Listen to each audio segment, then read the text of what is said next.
सामने guys this is some of use और आज हम पढ़ेंगे ब्लड के बारे में, ठीक है। फिजियोलॉजी का ये चैप्टर है फर्स्ट ईयर MBBS का। बहुत इंपॉर्टेंट चैप्टर है, इसमें से बहुत ज़्यादा मार्क्स का पेपर आता है, ठीक है। और ये चैप्टर आपने लाजमी बहुत अच्छी तरह करना है, ठीक है। तो चले फर्स्ट लेक्चर की तरफ चलते हैं, ठीक है। पहला चैप्टर है ब्लड सेल्स एनीमिया एंड पॉलीसीथीमिया, ठीक हो गया। इसमें से थोड़ा आपने फिर दौर से भी करना है, ठीक है।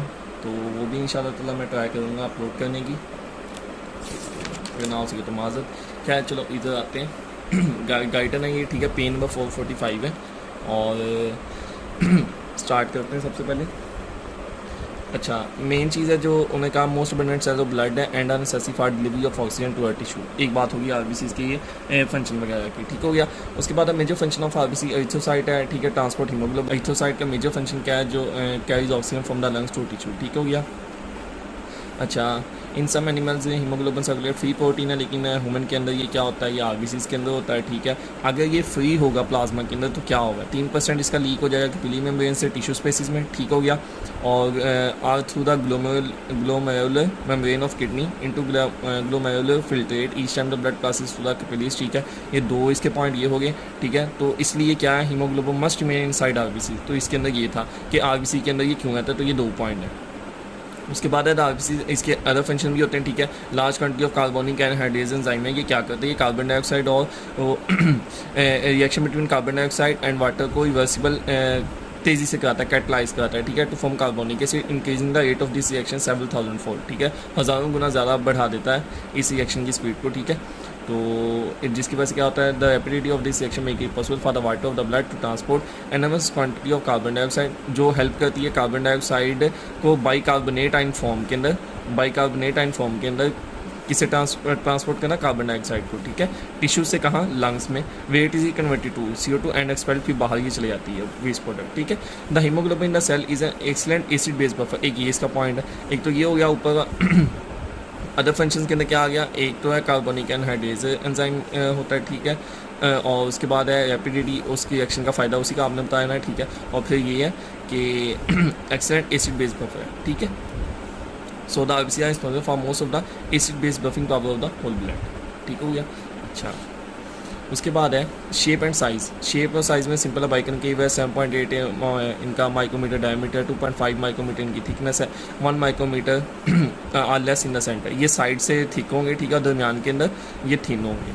अच्छा, उसके बाद एवरेज वॉल्यूम है 90 to 95 क्यूबिक माइक्रोमीटर, ठीक हो गया। अच्छा, उसके बाद shapes of RBC can change markedly, ये चेंज हो जाती है इसकी शेप ना, like actually the RBC is a bag that can be form to almost any shape because the normal cell has a great excess of cell membrane for the quantity of material inside the formation does not stretch the membrane greatly and consequently does not rupture the cell as would be case with many other cell। इसकी जो cell membrane है वो rupture नहीं करती, ठीक हो गया। Healthy man के अंदर है उसका तकरीबन 52 लाख है, कई 2.5 सैकड़ा हज़ार 1.5 लाख 1.5 लाख 52 लाख है, ठीक है। और प्लस माइनस 3 लाख, यानी कमी बेशी इनमें 3 लाख की ऊपर नीचे हो सकती है। और फीमेल के अंदर 47 लाख है, ठीक है। अच्छा, और एल्टीट्यूड वालों के ऊपर, जो एल्टीट्यूड पे रहते हैं उनके ज़्यादा नंबर होंगे आरबीसीज के, ठीक है। ये नॉर्मल रेट से। उसके बाद क्वांटिटी ऑफ हीमोग्लोबिन, ठीक है। RBC have the ability to consider haemoglobin cell fluid up to 34 grams in each 100 millilitres of cells, कि 34 ग्राम 100 मिलीलीटर अगर सेल हो, ठीक है, तो 34 ग्राम उनके अंदर क्या आ सकता है, haemoglobin. RBC have the ability to consider haemoglobin, ठीक हो गया। अच्छा, इससे ज़्यादा राइज नहीं होती और मेटाबॉलिक लिमिट है सेल हीमोग्लोबिन फॉर्मिंग मैकेनिज्म की, ठीक है। ये वाली 34 gram in each 100 millilitres of cells, ठीक है। उसके बाद furthermore in normal people the percentage of haemoglobin almost always near the maximum in each cell, ये ऑलमोस्ट मैक्सिमम ही होती है, ठीक है। जब हीमोग्लोबिन फॉर्मेशन कम हो जाएगी आरबीसीज के अंदर, जो हीमोग्लोबिन की परसेंटेज है जाहिर बात वो भी कम हो जाएगी। जब फॉर्मेशन ही कम होगी तो परसेंटेज आगे भी क्या हो जाएगी, कम हो जाएगी। और वॉल्यूम ऑफ आरबीसी भी जाहिर बात है फिर डिक्रीज़ कर जाएगा because of diminish haemoglobin to fill the cell, cause फिर वो उतना होगा नहीं इनफ हीमोग्लोबिन जो सेल के अंदर भरा जा सकेगा। इसी तरह हीमेटोक्रिट क्या होता है, percentage of blood that is cell, ठीक है। इसमें वाइट ब्लड से रेड ब्लड सेल्स आ जाते हैं, ठीक है। और प्लेटलेट्स भी आ जाती हैं। नॉर्मली 40 से 45% होता है ये, 40 to 45%। और quantity of haemoglobin in respect cell ये नॉर्मल होती है। The whole of blood of man contains an average of, ये लाइन आपने ना गौर से पढ़नी है, the whole blood of man कि जो पूरा खून है आदमी का वो क्या 15 ग्राम ऑफ हीमोग्लोबिन पर 100 मिलीलीटर, कि 100 मिलीलीटर खून होगा तो उसके अंदर क्या है 15 ग्राम ऑफ हीमोग्लोबिन, और वुमेन के अंदर 14 ग्राम है 100 मिलीलीटर खून के साथ। अच्छा ये था खून के अंदर अगर 100 खून है तो 15 ग्राम उसमें क्या है हीमोग्लोबिन। अब हीमोग्लोबिन अगर 1 ग्राम है, ठीक है, तो वो क्या कर सकता है, वो 1.34 मिलीलीटर ऑफ ऑक्सीजन से बाइंड कर सकता है। बात समझ आ गई। ये 100 मिलीलीटर में 15 ग्राम हीमोग्लोबिन मैन के अंदर, और जो 1 ग्राम है उस हीमोग्लोबिन का वो क्या कर सकता है, वो 1.34 मिलीलीटर ऑफ ऑक्सीजन से बाइंड कर सकता है, ठीक है।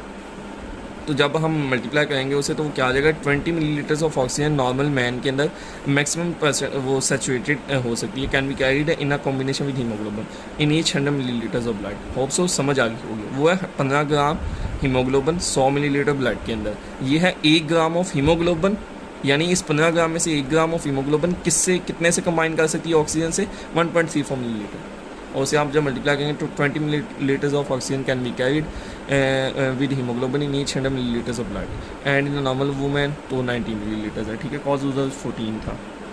होप सो बात समझ आ गई होगी। अच्छा उसके बाद production of red blood sales है, ठीक है।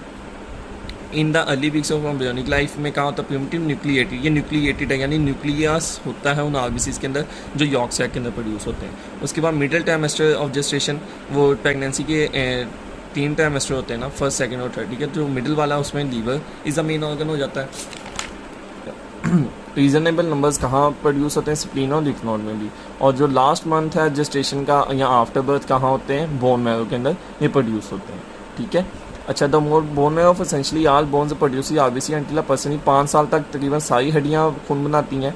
The marrow of the long bone except for the proximal portion of the humeri and tibia becomes quite fatty and produce no more RBCs after about 8-20। 20 साल के बाद क्या होता है, ये जो ह्यूमिया और टीबिया इनके अलावा जो बाकी बोन्स हैं उनके अंदर वो फैटी हो जाती हैं और वो आरबीसी प्रोड्यूस नहीं करती। Beyond this age most RBC continue to produce bone marrow of the membranous bone such as vertebra, sternum, ribs and ilia. Even in this bone the marrow becomes less productive as age increases, ठीक है। और के वक्त के साथ साथ फिर उसके अंदर भी कमी होती जाती है। ये नीचे ग्राफ है कि ये देखें टीबिया के शाफ्ट तक कहाँ है 20 ईयर्स तक, और फीमर के आगे भी क्या है, और ये फीमर का शाफ्ट है। इधर शाफ्ट की बात हुई है, ऊपर ये जो बात हुई थी ये प्रॉक्सिमल पोर्शन है, याद रखना प्रॉक्सिमल पोर्शन होता है ह्यूमिया टीबिया एक्सेप्शन है, शाफ्ट नहीं प्रॉक्सिमल पोर्शन, यानी ये बनाते हैं लेकिन जो शाफ्ट है इनका वो कहाँ तक है, वो 20 साल तक चलता है, उससे आगे तकरीबन नहीं चलता। और आप ये देख सकते हैं रिब्स के अंदर एंड तक ही चलता जा रहा है। बाकी वर्टिब्रा स्टेनम में भी जा रहा है लेकिन वो डिक्रीज़ हो रहा है, लेकिन कम डिक्रीज आई है इसके अंदर। अच्छा उसके बाद है जेनेसिस ऑफ ब्लड सेल्स, ठीक है, इंपॉर्टेंट टॉपिक है। 1 मिनट आ रहा नजर नहीं